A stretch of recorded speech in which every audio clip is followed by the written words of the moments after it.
So, thank you for joining us on April 14th, 2017, the 152nd anniversary of President Lincoln's assassination here at Ford's Theater. My name is Alex. And I'm Jake, and we're here live at Ford's Theater. So glad that you are joining us today.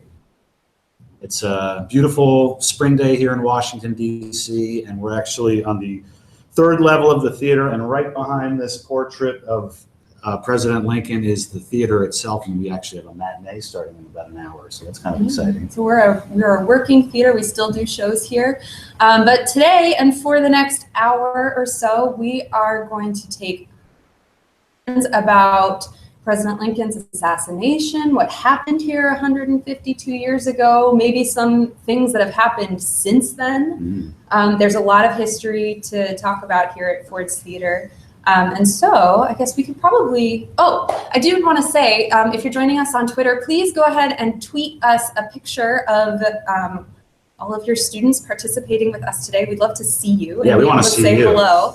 Be sure to use the hashtag FordsEDU so that we can see you and say hi and respond to your questions. Yeah, please don't hesitate. Let's get those questions coming.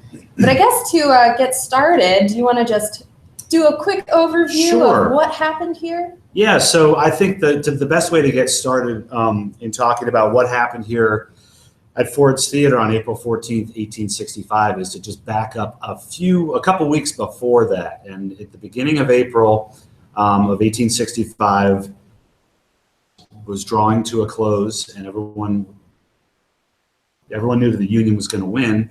And in fact, in the first week of April, the Confederate capital of Richmond, Virginia fell to Union forces. And then just a few days after that, General Robert E. Lee surrenders at Appomattox Courthouse in Virginia, which didn't technically end the Civil War, but it pretty much, in terms of people in Washington, ended the war. Because if you look at a map of Washington, D.C., you'll notice that it's surrounded by Maryland and Virginia, and both of those were slaveholding states. Now, Maryland didn't join the Confederacy, but they were certainly thinking about it, and it wasn't really Lincoln country up there.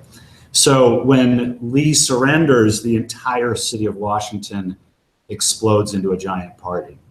And people are out in the streets celebrating, and there are marching bands, and they had what was called the Grand Illumination, where some of the more prominent buildings all over town were lit up with candles and torches as a way to sort of engage in this citywide celebration. April 14th, 2 years ago today, as part of this feeling of celebration and relief that the war was coming to an end and that the immediate danger to Washington was over, decides to sort of become part of this festive atmosphere by things, and that was going to the theater. And so on the morning of April 14th, he sent a messenger over from the White House to announce that he and his wife, Mary Lincoln, and two guests would be coming to the theater that night.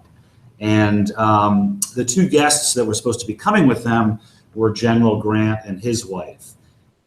And so as soon as the people who owned the theater, I know who owned the theater, it's always a tough question, but it was the Ford's Theater, not the car company. That's a different Ford. Different Ford. Anyway, when the Ford brothers, the president was coming, and his very special guest, General Grant and his wife, they leaked that information out into the afternoon newspapers, and the theater, of course, all the tickets sold out quickly.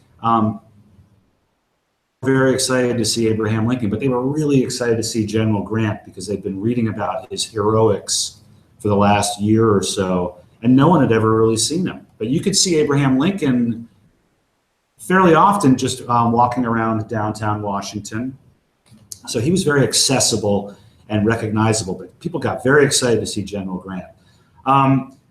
Hanging out outside the theater, kind of overhearing some of this, was the famous actor John Wilkes Booth, who of course is the assassin of Abraham Lincoln. And John Wilkes Booth was from Baltimore, Maryland. He was a Confederate sympathizer. He hated Abraham Lincoln, and he really wanted the South in the Civil War. And sometimes I have to stop myself from saying South versus Confederacy, because technically Maryland is the South, but it wasn't part of the Confederacy. So it's good to use the Union and the Confederacy. That's right. I always try to make sure I do that also. Right. So, so anyway, Booth finds out that Lincoln's coming to the theater that night, and he had actually had a plan for, I think it was a little over a month, to kidnap Lincoln and exchange him for some Confederate prisoners. His hope was that accessible and often unguarded in the streets of Washington and on the commute to his house a few miles north of here, President Lincoln's cottage. Booth's hope was that he could kidnap the president fairly easily, drive him down into Virginia, and exchange him for some Confederate prisoners, thus giving the Confederacy another shot, or a last-minute shot. So after Robert E. Lee surrenders, because he realizes it's really almost over, and now I have to do something drastic. And so it was kind of a perfect series of events for Booth that on that day changed his plan from kidnapping to assassination. And so as the Ford brothers spent the day getting the theater ready for the president and his intended guests of the Grants, Booth spent his day going over some final last-minute details with his conspirators. And of course, those are the people who were involved in this plan with him. And again, many of these people were kind of into the plan when it was about kidnapping, but then when it changed to murder, some of them weren't as into it. So at the place, you know, the evening comes and the play starts, and the Lincolns show up, not with the Grants, two other guests, a Major Henry Rathbone and Clara Harris. It turns out that Mary Lincoln and Mrs. Grant had had a dispute earlier and weren't fond of each other, and so the Grants politely declined the invitation.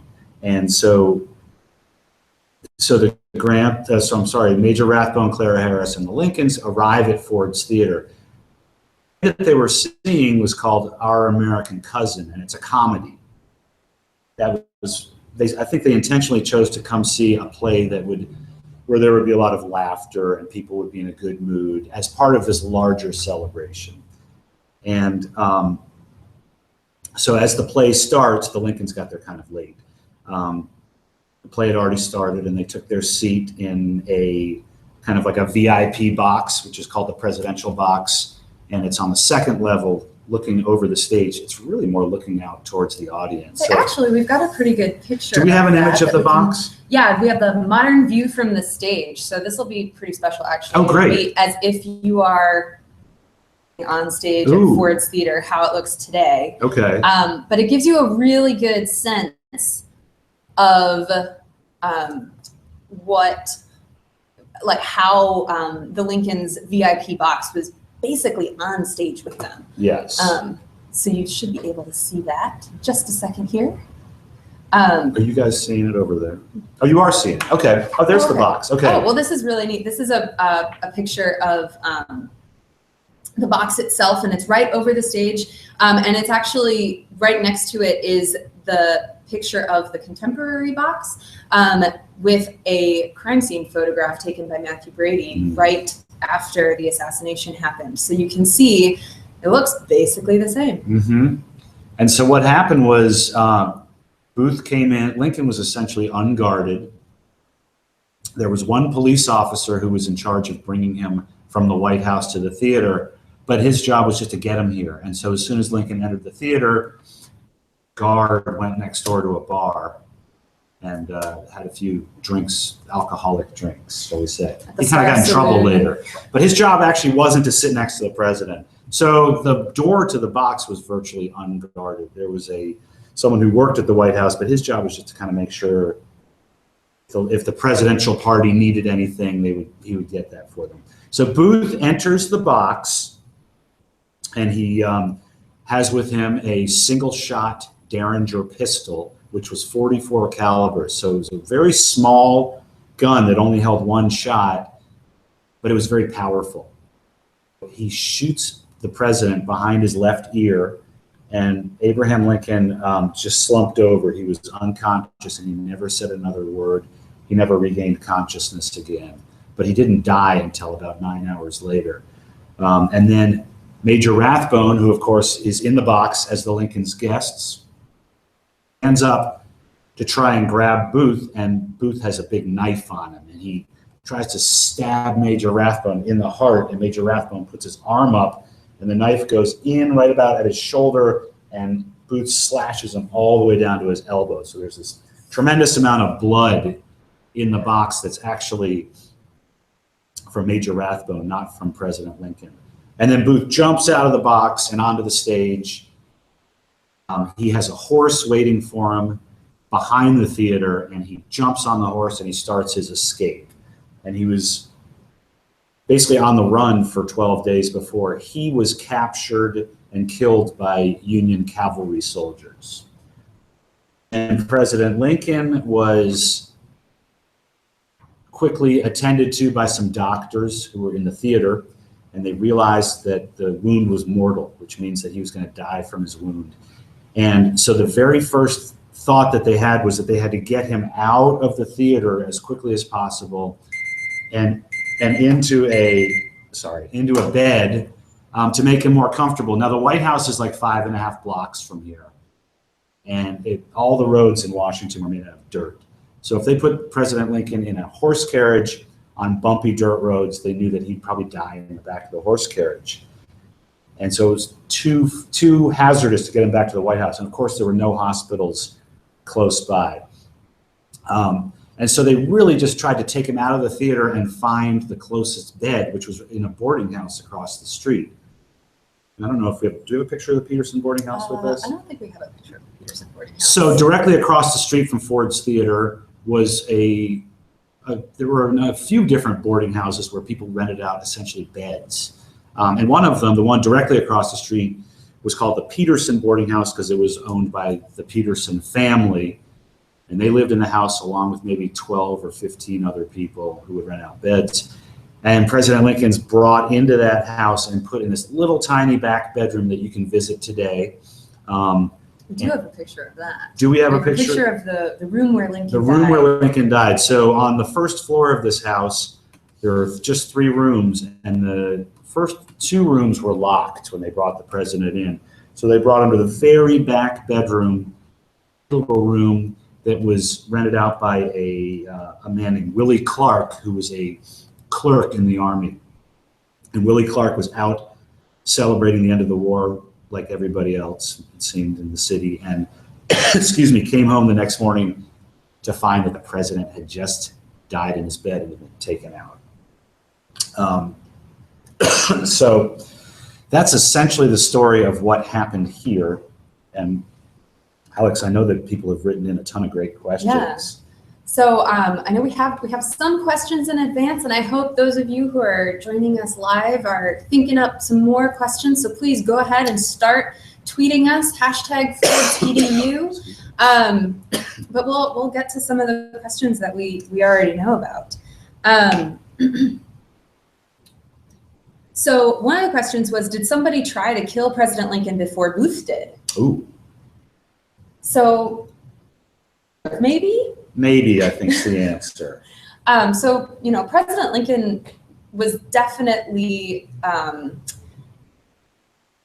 he was a target here in Washington. And as Jake said, you know, there weren't police specifically assigned to guard him at all times. And he would take these horseback rides through Washington, D.C., back and forth into town, out to his cottage and back to the White House. And a lot of times he would be alone. Mm-hmm. Totally alone. That's hard for us to imagine today with, you know, when we think of our president in the 21st century, you know, there's Secret Service everywhere, and there's motorcades, and yes, there's so much security around our high, right, in our lives. But back then, there was nothing really. Yeah. And so there are a couple anecdotes of President Lincoln coming close to being harmed, or he actually watched a battle a couple years earlier during the war, he went to the front lines of this battle and he was standing watching it happen. And one of the Confederate sharpshooters saw him. President Lincoln is a very recognizable man. He's incredibly tall. He's always wearing that top hat that we always think of him wearing.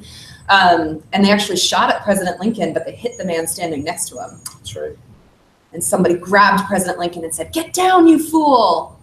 So President Lincoln came close to being harmed or injured, probably, several times during his time in Washington, but we don't know of any specific assassination attempts against him. There is one story that he would ride his horse from the White House in the summertime up to the house that he lived at for 3 summers, which was called the cottage, basically. And one time he showed up with his top hat. There was a bullet hole through the top of his top hat. And apparently he claimed that some hunters had something, but everyone knew that probably someone had taken a shot at him. That's one of the stories that may or may not be 100% accurate. Him that Alex described in the battle is 100% accurate. That's a good question. That is a good question. That question came from Ms. Nelson's class in Monterey, Virginia. All right. Hi, Ms. Nelson's class. All right, another question from Ms. Nelson's class. We have, why did Booth yell the Virginia state motto after he shot President Lincoln? So after he shoots President Lincoln and stabs Major Rathbone, he jumps from the box onto the stage, which is close to 13 feet.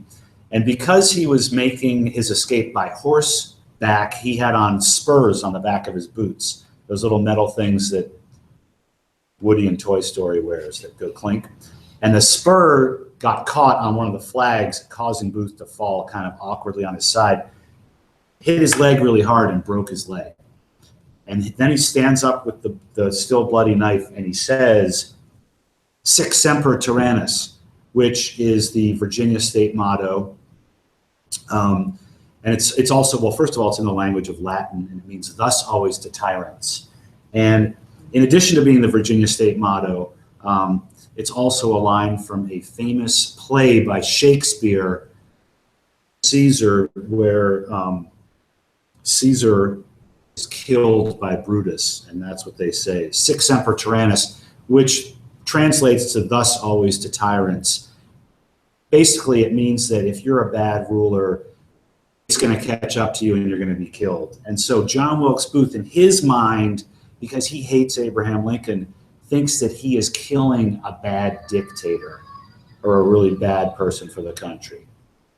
And so he's being very dramatic because he's doing this in a theater. Remember, he's an actor. Mm-hmm. He's doing it in a theater, and he's doing it in front of an audience, and he's quoting one of the most, probably, well, the most famous playwright of all time. So this is quite a production for him. It was probably really confusing for the people in the audience too, because when they heard him say that, some of them recognized it as the state motto of Virginia. And of course, Virginia was in the Confederacy at the time. And so part of the confusion immediately following the assassination was, who did this? Was it just John Wilkes Booth? Was there a conspiracy? Was there a huge conspiracy? Was this an act of war on behalf of the Confederate government? There were a lot of questions that people didn't have the answers to. And so, having the Virginia state motto in the mix only added to that confusion. That's right. Yeah. We have a good question from Mr. Erickson's class in Manistee, Michigan. Hey, Mr. Erickson. Mr. Erickson spent a week with us last summer. That's right. In our summer teacher program. The question from Mr. Erickson's class is, what happened to John Surratt after the other conspirators were found? So let's talk a little bit more about the other conspirators. I think we have a picture of them.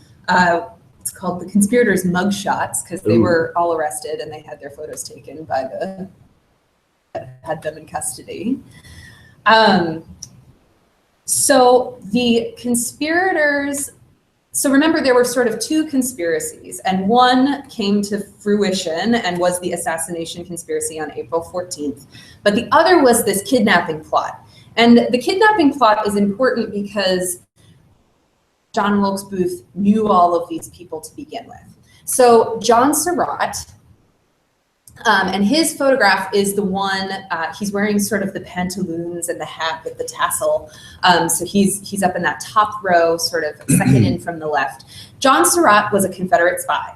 And his mother, Mary, who is the only woman pictured in this slide, she and he had a tavern in Southern Maryland, which is today Clinton, Maryland, but back then it was Surrattsville, so they were clearly a significant family. So John Surratt was a Confederate spy, and he worked out of his mother's tavern, and he connected John Wilkes Booth to all of these other people. And so when the kidnapping plot fell through, everybody was sort of around but started to go their separate ways, and John Surratt was actually not in town. So when John Wilkes Booth decided that this was going to become an assassination on April 14th, John Surratt was actually in Canada, and so he was nowhere to be found.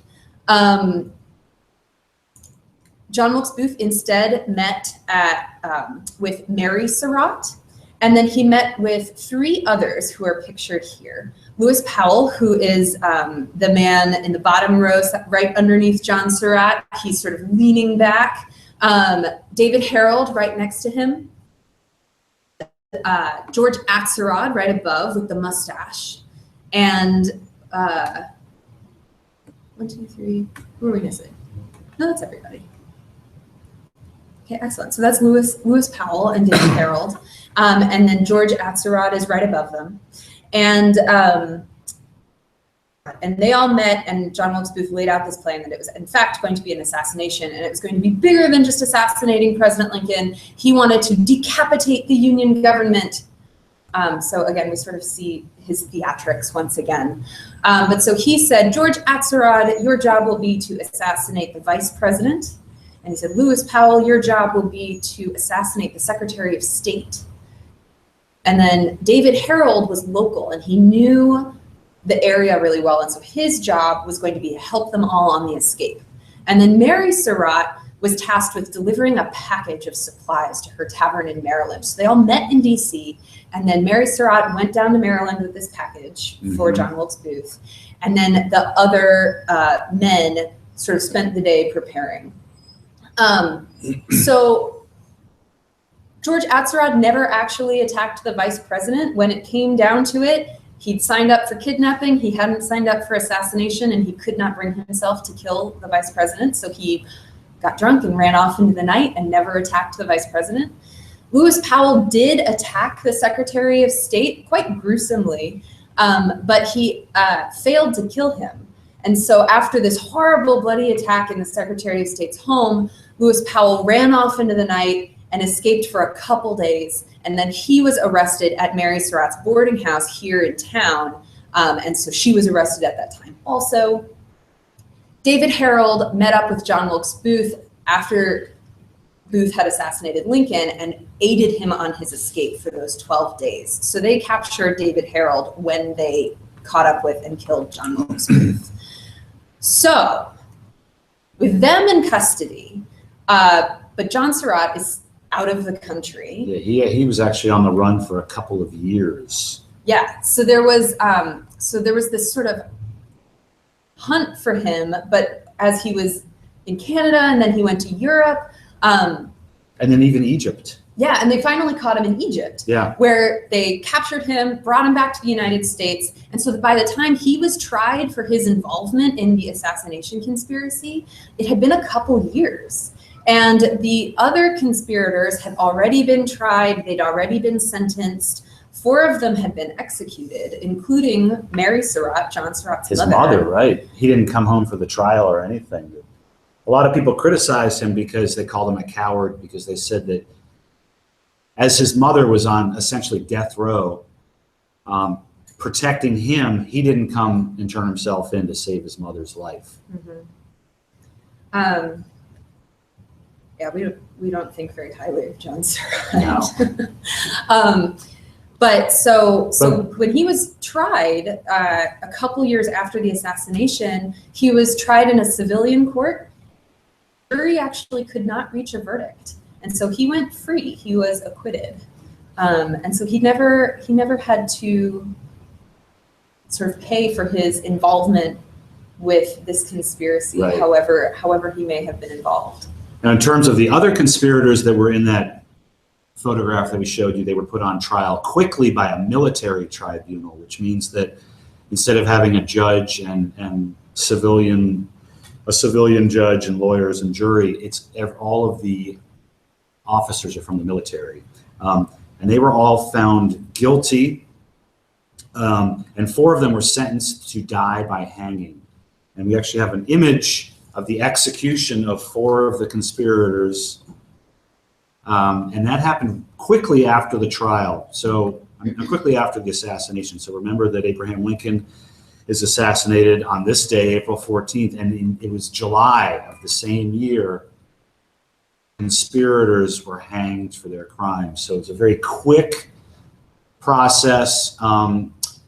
And I think most, if not all, of the 9 or so judges that were on the panel that decided their fate were Army officers who had been appointed by Abraham Lincoln. So it's interesting to talk about, do you think that these conspirators really had a fair trial? And I'm not saying what they did was right, but it's an interesting thing to talk about because they wanted to make sure that there was a quick decision and quick punishment for what had happened to the President of the United States. The other thing that's interesting is this was the first time a president had ever been assassinated in the United States. And so there was no precedent. There was no history to look back to say, what do we do when this happens? Right. And so every decision that was made from the moment it happened, who got up and ran to the box and got in to try and help President Lincoln, to where they took him, to when they arrested the conspirators, what they did with them, their trial, their sentencing, everything anything like this had ever happened. And so all of these decisions, there was no plan. They had to make it up as they went, basically. Yeah, I remember I was asked on a field trip here, I had a student ask me, what was the government's plan B? What if they hadn't been able to arrest everybody? What would they have done? I said, there was no plan B. Right. There was hardly a plan A. This was all just, everyone was making it up as they went along and trying to do, what they thought would be right given the circumstances. Yeah. That was a great question.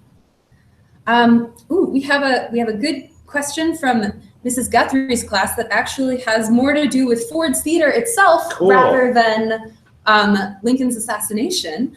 Her class asks, we heard the original Ford's Theater collapsed. How much of it remains in the building we see today? Great question. I love that question. So the assassination, Ford's Theater was shut down and it became a crime scene. And as they did the investigation and they looked through the evidence and they brought in Matthew Brady and he took crime scene photographs, the government finally finished their investigation and they gave the theater back to the Fords. The Fords tried to resume business as usual. They wanted to open another show. They advertised that another performance would be here at Ford's Theater. The people of Washington wouldn't stand for it. It made them angry to think that fun and frivolity would be happening in this place that was the site of such a tremendous tragedy at Lincoln's assassination. And so the Fords actually even received a letter threatening to burn the building down if another play was on the stage. Wow. So, unable to, the Fords ultimately sold the building to the government, gutted the inside. So just stripped all of it. No stage, no seats, no nothing. Inside of Ford's Theater, what you see today is basically the same that Lincoln, those are same doorways that Lincoln walked through in 1865, but everything inside has been recreated. And it was able to be recreated because when we showed you the picture of the box earlier, like then. It's because of that famous Civil War photographer, Matthew Brady, who was allowed in the day after the assassination, and he took pictures all over the theater. They were able to look at those photographs, source photographs from 1865, exactly like it did today. Yeah. That's an amazing resource that we have. In between the government taking the building and us being a working theater today, the Ford's Theater was actually an office building. And for a little while, it was actually the Army Medical Museum. I think we actually have a picture of that too, Ford's Army Medical Museum. I love this picture just because it shows how totally different Ford's looked for a while there. And that museum had some really cool stuff too, like really weird stuff in it. Well, so that museum was a medical museum full of war wounds and medical sort of, it was intended sort of for medical study. Right. So it was a museum of body parts, basically. And injured body parts. Injured body parts. I learned this just recently, and I love learning new things about this place where I come to work every day. But for a little while Ford's was the Army Medical Museum, they were open to the public, and people would come and they'd visit the Army Medical Museum and they'd look at all of these specimens, and they had tour guides. And one of the tour guides was a veteran of the Civil War, and he had actually been injured in the Civil War. And his injury was to the shoulder. And when the doctors treated him, they managed to, they did surgery on him and they managed to patch him up without having to amputate the arm. But the little part of bone that they removed from his shoulder ended up in the Army Medical Museum. So as a tour guide, he had part of himself on display also. There's a piece of his shoulder bone. I know that's a totally strange story, but I'm fascinated by that.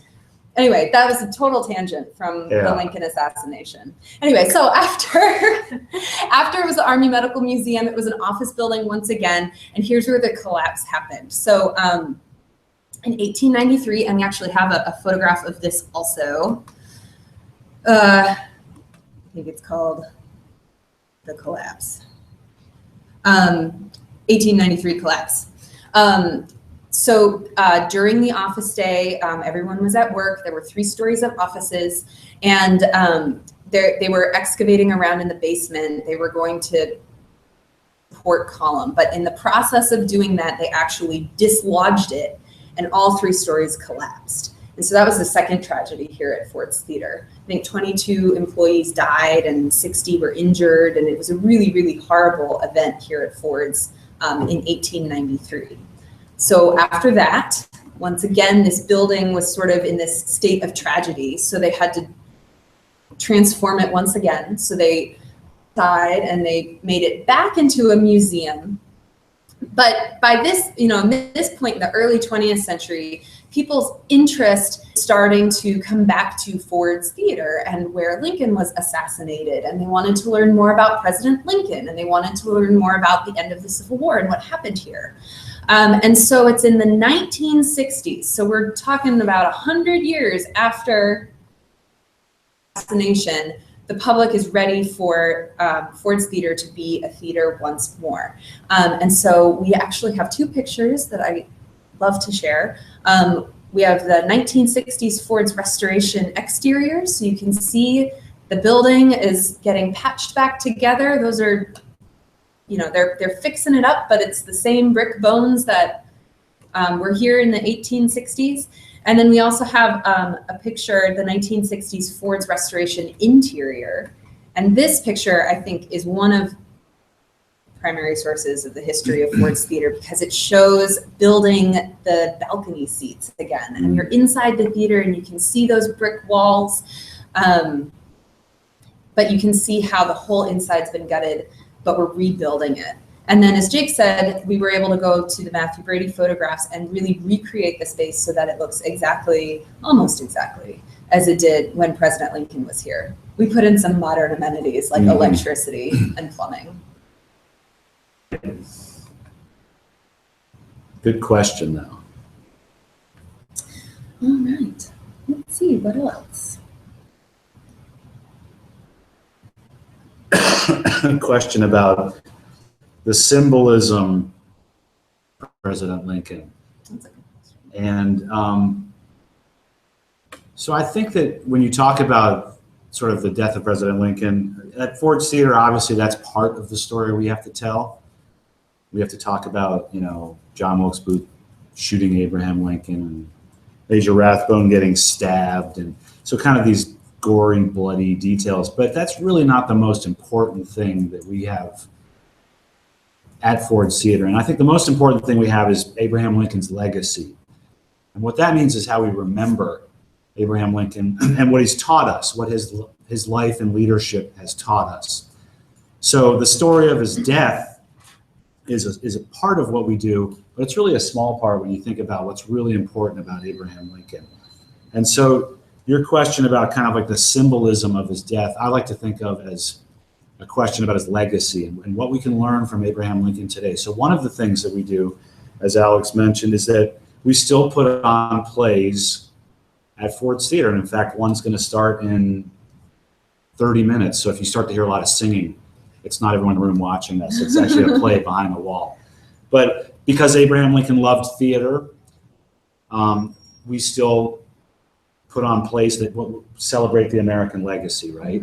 And another thing that we do in our museums and in our education programs is talk about his leadership and the great words that he spoke in his speeches and the examples of his leadership that can be used even in your life today, whether it's treating people with respect or living your life with integrity.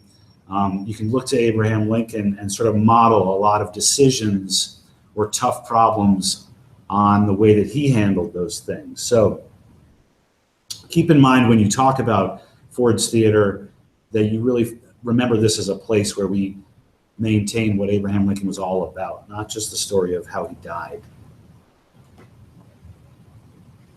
All right. We have more questions coming in. Not too many. I know that it's a Friday afternoon, and I know people are coming up on spring break. And some people are on spring break already. One of the things that's really interesting about the anniversary of the assassination this year is that the days line up exactly as they did in 1865. So in 1865, April 14th was a Friday, and it happened to be Good Friday, which is a really important day in Christian religion. And President Lincoln was assassinated on Good Friday, April 14th, 1865. He died on Saturday, April 15th, 1865 at 7:22 a.m. And then the reason why Good Friday so much in Christian traditions, Good Friday is a very somber day. It's a very solemn day. And so for President Lincoln to decide to go to the theater on Good Friday was a little bit scandalous. And so it sort of contributed to why the doctors really wanted to make sure that they got him into a bed where he could be comfortable and a little bit more dignified in his dying hours. It would be really scandalous for President Lincoln to die on the floor of a theater on Good Friday. And then the other reason why Good Friday sort of plays into this story significantly is that Sunday is Easter Sunday. And so a lot of the preachers in their Easter Sunday sermons in 1865 used that opportunity to talk about President Lincoln and to talk about his leadership and to talk about what he had meant to the country during the Civil War. And so, as Jake said, President Lincoln's death was really the birth of his legacy. And some of the people who really started that conversation and really got the public thinking about President Lincoln's leadership and his legacy and what kind of leader he was for our country were those preachers in church on Easter Sunday with all of their parishioners there, sort of holy day in their religion, but also because this great national tragedy had happened and they wanted help understanding it. And so the fact that this year, the Christian holidays line up just as they did 152 years ago, all of that syncing up together, it sort of makes this anniversary pretty neat. Yeah. And if you visit today, in addition to the theater, we have in our basement museum and also across the street, where you can see exhibits about what happened after Abraham Lincoln was assassinated. And there's a great exhibit on his legacy. And one of the interesting parts of that exhibit is that there is a section of American presidents who came after Abraham Lincoln who were heavily influenced by his leadership. And they're both Democrats and Republicans. Mm-hmm. So I think that's an interesting lesson for today, because in today's political climate, there's so much arguing between Democrats and Republicans. But if you really think back to Abraham Lincoln, how he was able to sort of get along with a lot of people and then set an example for both sides to follow, that's pretty amazing. Yeah, he's a leader that our presidents and also world leaders have turned to and quoted his words and mm-hmm. Used him as an example of good leadership. Right. That's pretty amazing. Well, too many more questions, but we're always here. We're always on Twitter. You can always find us at Ford's EDU. We're always happy to answer your questions about President Lincoln, the Civil War, Ford's Theater itself. It's a really important story. It's a really engaging story. And we're always excited to connect with students and teachers and talk about it. Definitely. I think that's about it. Yes, thank you for spending some time with us today. Yeah, thank you for joining us today. And if you come visit Washington, D.C., we hope you make it to Ford's Theater. But if you can't come to us, we're always happy to come to you and visit you online.